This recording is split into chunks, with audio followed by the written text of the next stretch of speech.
A paz do Senhor, queridos irmãos, queridos amantes da palavra do Senhor e da Escola Bíblica Dominical. Estamos em mãos a nossa revista, A Igreja em Jerusalém, e hoje estaremos falando sobre a última lição desse trimestre, que traz por título A Assembleia de Jerusalém. Essa lição vai ser estudada amanhã, no dia 28 de setembro de 2025. Eu creio que você estará juntamente conosco, né? Em especial aqui em Uruguaiana, nós temos o café às 8 horas da manhã, promovido aí pelo evangelista irmão Alberi Menezes Flores, que é o nosso superintendente da Escola Bíblica Dominical, que convida a todos para esta linda comunhão antes da escola, para nós juntos aprendermos mais da palavra do Senhor. Já tenho em mãos aqui a nossa lição do quarto trimestre, Corpo, Alma e Espírito. Adquira a tua revista, nos acompanhe aqui através desse canal e também acompanhe na Escola Bíblica Dominical presencial todos os domingos na nossa Assembleia de Deus em Uruguaiana ou aonde você reside, na tua cidade, com certeza haverá uma escola bíblica dominical. Pois bem, meus queridos irmãos, vamos para o textuário. O textuário desta lição diz assim: na verdade, pareceu bem ao Espírito Santo e a nós não vos impor mais encargo algum, senão estas coisas necessárias. Atos, capítulo 15, versículo 28. Verdade prática. Em sua essência, a igreja é tanto um organismo, porque ela é um organismo vivo, é algo que cresce, que se multiplica, então é um organismo, quanto uma organização. Não há como nós entendermos a igreja simplesmente sem regras, né? Vamos ler novamente. Em sua essência, a igreja é tanto um organismo quanto uma organização. E, como tal, precisa seguir princípios e regras para funcionar plenamente. Veja bem que uma igreja não é um organismo simplesmente sem princípios, sem valores, sem regras, sem lei, mas precisa seguir princípios e regras. O texto bíblico está baseado em Atos capítulo 15, versículos 22 e 23. Esse texto, ele relata quando os judaizantes questionaram Paulo e Barnabé ao trazerem um relatório da primeira viagem missionária. Na lição passada, nós aprendemos sobre missões. A igreja de Antioquia havia enviado Paulo e Barnabé para pregar o evangelho a outros lugares. Quando eles retornaram, eles trouxeram um relatório para a igreja, naturalmente, pois foi esta igreja que os enviou. Porém, ali nesta igreja, haviam os chamados judaizantes. E os judaizantes questionaram se Paulo e Barnabé estavam também exigindo que os novos convertidos, os gentios, também estavam observando e cumprindo com a lei de Moisés, principalmente a circuncisão. E então ali levantou-se uma polêmica. A igreja não teve condições de resolver esta questão e foi enviado então para Jerusalém, onde os apóstolos reuniram um concílio, uma assembleia para decidir sobre esse tema, e é o que nós vamos ver. Os líderes da igreja buscaram com sabedoria e submissão ao Espírito Santo uma solução que preservasse a doutrina da graça e a unidade do corpo de Cristo. Eram duas preocupações, não era apenas resolver a questão, decidir se deveriam ou não deveriam circuncidar os gentios, mas era questão de salvação, Era a doutrina da graça que estava ali no seu princípio e já estava sendo atacada pelas obras do inimigo através dos judaizantes. E também manter a unidade do corpo de Cristo. Veja bem, se eles optassem por ignorar totalmente a lei, os judeus se sentiriam lesados. Se eles tivessem decidido por obrigar os gentios a circuncidarem e cumprirem com a lei, trariam um grande problema. Então, nós vamos ver o que aconteceu nesse concílio. Introdução da nossa lição. Um grupo composto por fariseus convertidos à fé insistia que os gentios convertidos deveriam guardar a lei, especialmente o rito da circuncisão. No entendimento dos apóstolos, se isso fosse exigido, a salvação deixaria de ser totalmente pela graça. Aí nós vamos lá para Tiago, né? Nós vamos ver que a salvação não é por obras, não é por eu cumprir algum rito que serei salvo. As obras devem aparecer na nossa vida como consequência de termos recebido a graça, mas não para recebermos a graça. Devido à dimensão da questão e à sua importância para o futuro da igreja, os líderes se reuniram em Jerusalém para buscar uma solução para o problema. Lucas deixa claro que tudo o que foi decidido, este concílio, esta assembleia, esta reunião, ela foi guiada, dirigida pelo Espírito Santo. A nossa primeiro tópico tem como título a questão doutrinária. O objeto de discussão nesse concílio teve seu início lá na igreja de Antioquia, como nós já comentamos aqui.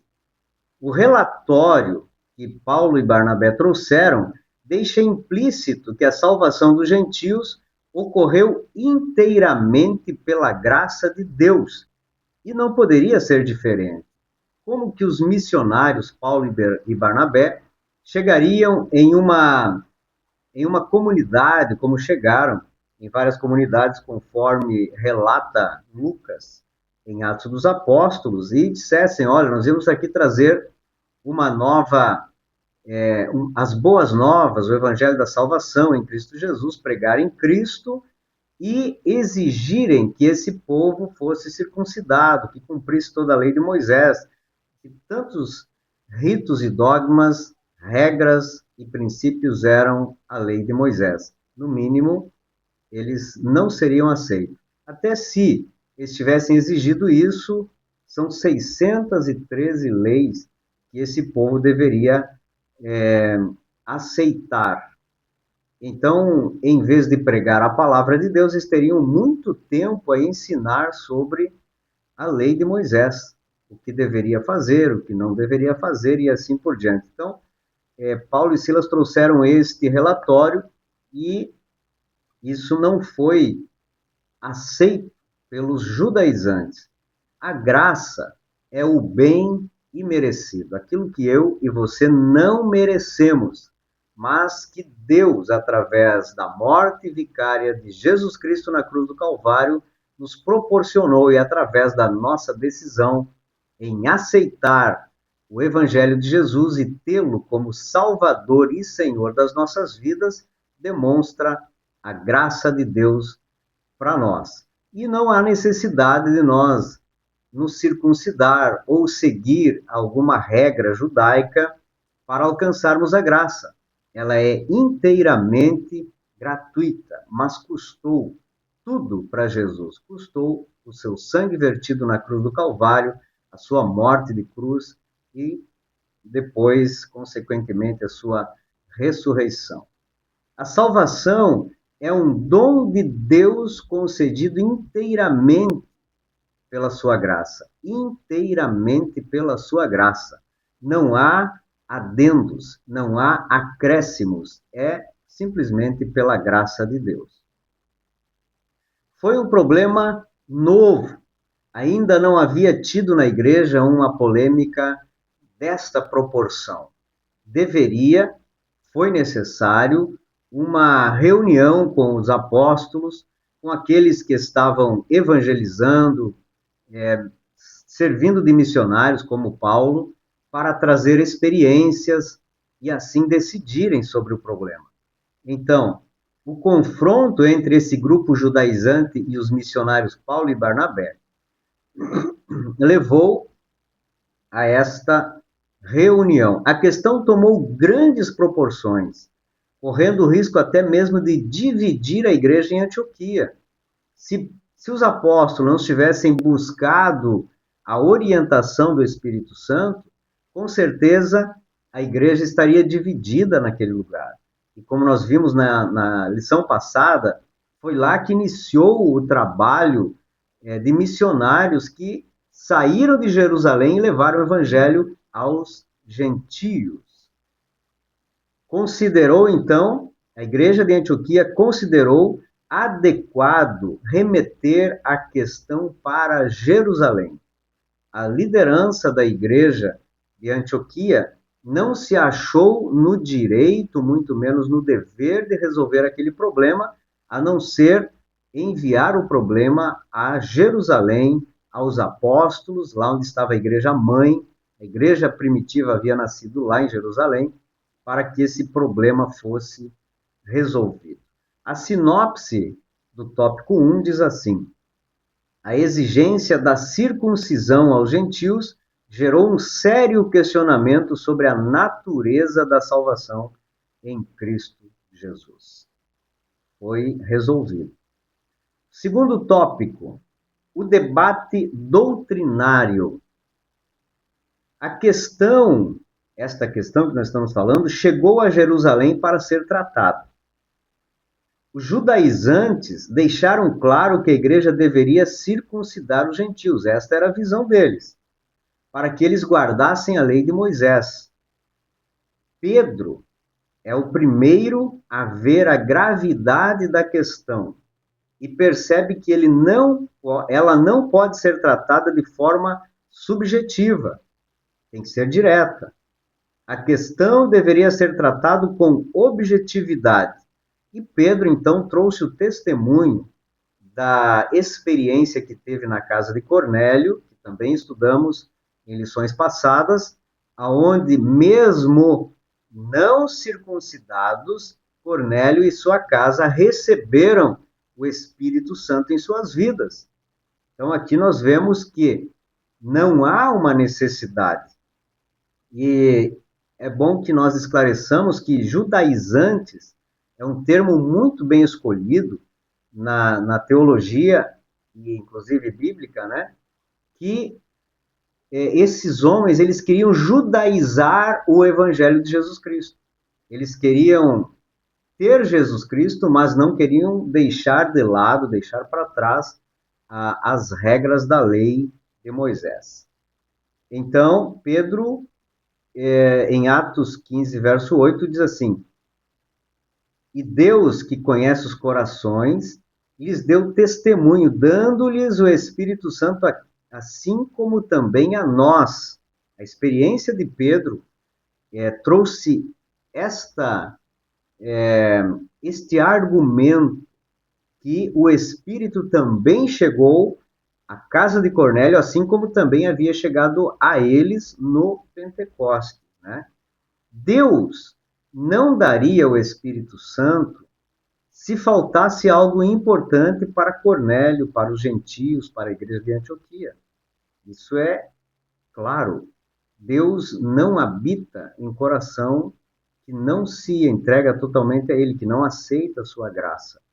E Deus não exigiu nada dos gentios, a não ser o aceitá-lo, aceitar Jesus Cristo como seu único e suficiente Salvador.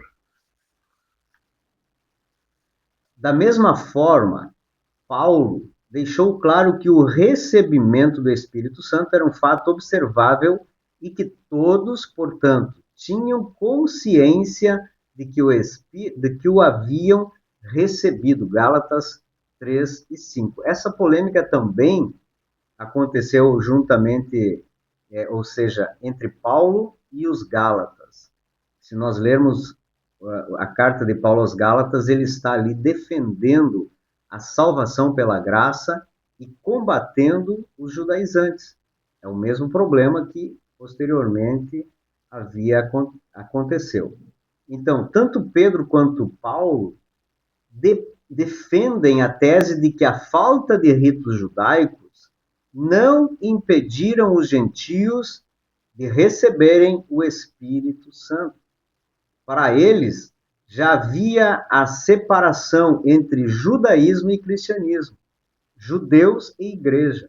Eles já tinham isso. Eles já haviam entendido que havia um novo caminho. Esse novo caminho é Jesus Cristo. Ele disse: eu sou o caminho, a verdade e a vida.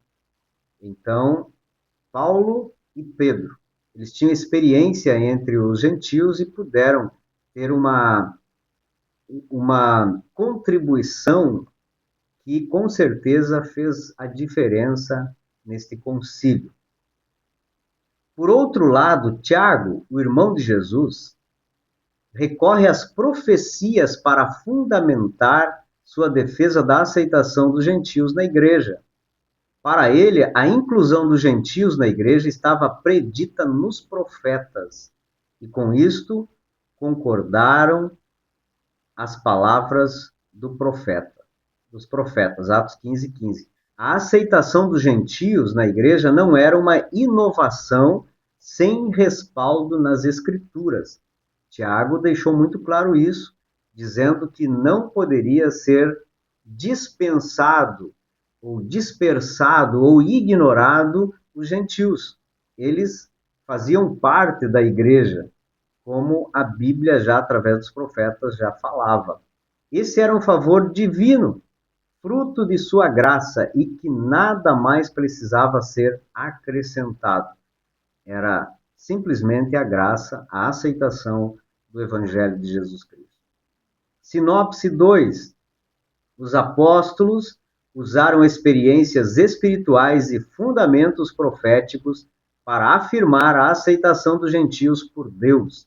Deus havia aceitado os gentios e os judaizantes não poderiam interferir na decisão divina e querer acrescentar dogmas para os gentios. Vamos então ao terceiro tópico, a decisão da Assembleia de Jerusalém. É digno de nota o papel atribuído ao Espírito Santo na tomada de decisões da igreja. O versículo que nós lemos no texto áureo, Atos 15, 28, deixa muito claro: pareceu bem ao Espírito Santo e a nós. Porque o Espírito Santo é também consolador. Ele não atua para trazer problemas ou ampliar problemas, mas o Espírito Santo resolve os problemas, direciona as igrejas, direciona a liderança da igreja, orienta e mantém os crentes conscientes e em paz. Por isso, devemos agir conforme a orientação do Espírito Santo para que os problemas sejam resolvidos e não se criem outros. Vamos lá. O Espírito Santo não era apenas visto como uma doutrina na igreja, e não pode ser visto hoje também simplesmente como uma doutrina, mas como uma pessoa com participação ativa nas decisões da igreja. O Espírito Santo se manifestava na igreja por meio dos dons. Dá-se a entender que quando o Espírito Santo falou, ele agiu conforme os dons do Espírito Santo estavam agindo no meio dos apóstolos. E estes foram orientados através da voz do Espírito Santo por meio da profecia. É o que nós entendemos aqui, estudando juntamente com o comentarista desta lição. O parecer final da Assembleia.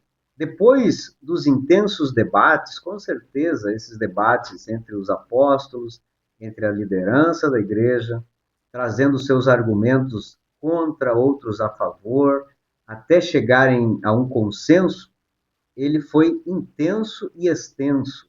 O parecer da Assembleia foi de que os gentios deveriam se abster das coisas sacrificadas aos ídolos. Naquele contexto, havia muitos deuses e havia muitas oferendas, muitos sacrifícios, e muitas vezes após o sacrifício as pessoas se alimentavam de oferendas. Então, eles decidiram que deveriam se abster das coisas sacrificadas aos ídolos, não só a alimentação, mas muitas outras coisas que eram sacrificadas aos ídolos. Do sangue, né, a carne sufocada, que o sangue não escorre, e da fornicação. Com certeza, há outras coisas que os gentios deveriam se abster e ainda devem se abster. A lista de pecados pode ser enorme aqui, mas ali eles estavam tratando de situações pontuais que naquele momento era necessário. Por isso eles listaram estas poucas coisas. Fica óbvio que a igreja procurou resolver a questão mantendo-se rigorosamente fiel à doutrina da salvação pela graça, não acrescentando algumas coisas para que se validasse a graça de Deus. A graça, ela é inteira, é integral e suficiente para a salvação do homem. Isto é, sem os elementos do legalismo judaico.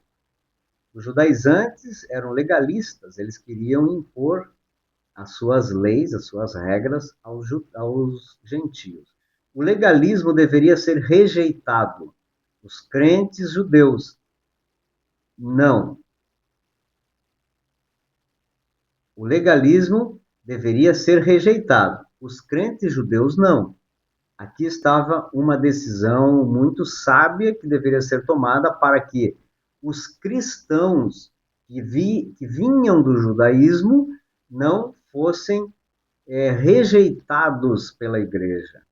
Assim ficou demonstrado que os gentios eram salvos pela graça, mas deveriam impor alguns limites à sua liberdade cristã, a fim de que o convívio com seus irmãos judeus não fossem conflituosos.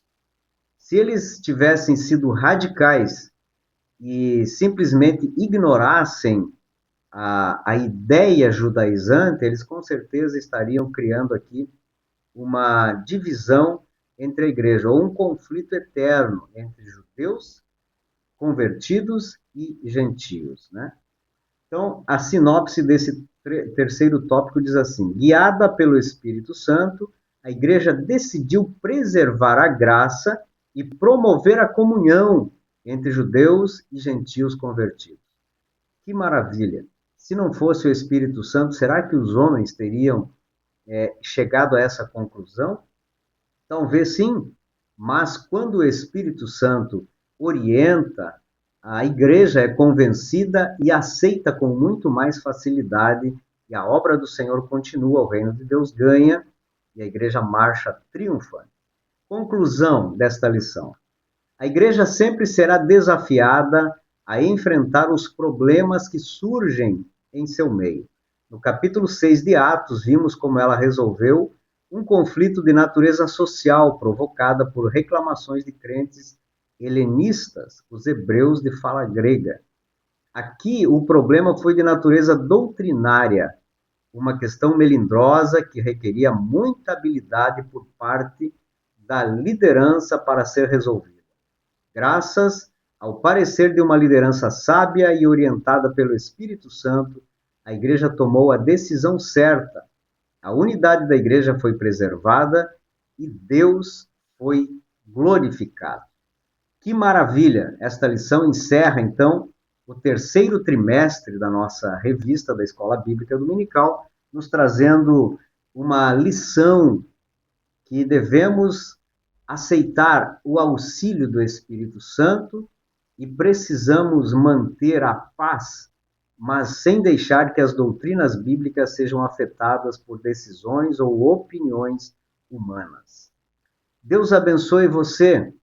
Deixe o teu like, compartilhe este vídeo para alguém que ama a escola dominical e não deixa de participar da nossa escola dominical presencial, semanal, que amanhã estaremos juntos aqui no nosso Templo Matriz.